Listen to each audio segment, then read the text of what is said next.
ఆరవ పాసురము. ఇందులో ఆమె కృష్ణానుభవానికి కొత్తదొగుటచే ఈ రథవైభవము తెలియక తనొక్కతియే తన భవనములో పరుండి వెలికి రాకుండా ఉన్న ఒక ముగ్ధను లేపుచున్నారు.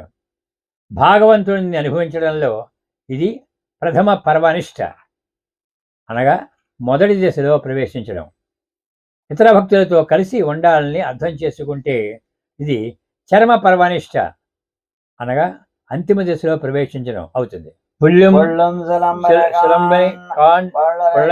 కోయిల్ வெள்ளேழு செங்கன் பேரவரம் கேட்டிலையோ வெள்ளாய் எழுந்துராய் பேய் முளையனந்து கடலச்சகடம் கலக்கரிய காலோச்சி வெள்ளத்திரையில் அமர்ந்தாவித்தினை வெள்ளத்து கொண்டு முதிர்விடம் யோகிடம் மெல்லேவனது அடையாந்த பேரవరం వెళ్ళం పగందు కిళందే దొరంబాయ్.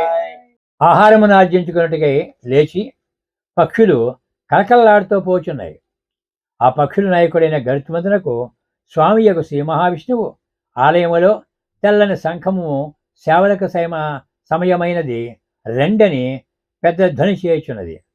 ఆ ధ్వని రుట లేదా ఓ పిల్లా లెమ్ము, మిమ్మల్ని ఎవరూ లేపగా లేచితమన్న సందేహము కలగవచ్చు. పోతన యొక్క స్తనములందుండు విషమును ఆరగించినాడును అసురావేషము కలిగి చంపుడుకు వచ్చిన శకటమును కీలుడినట్లు పాలకై ఏడ్చి కాలు చొచ్చి పొడి పొడి అగినట్లు చేసిన వాడును క్షీర సముద్రములో చల్లని మెత్తని సుకుమారమైన ఆదిశేషునిపై లోకరక్షణ చింతలో యోగ నిద్రలో ఉన్న జగత్ కారాభూతులకు ఆ సర్వేశ్వరుని తమ హృదయములో పదిలిపరుచుకొని మెల్లగా ఆలోచించున్న మునులను యోగులను హరి హరి హరి అని చూడినప్పుడు వెడలిన పెద్ద ధ్వని మా హృదయంలో చొచ్చి చల్లబరిచి మమ్ములను మేలు కలుపునది. నీవు కూడా లేచిరము.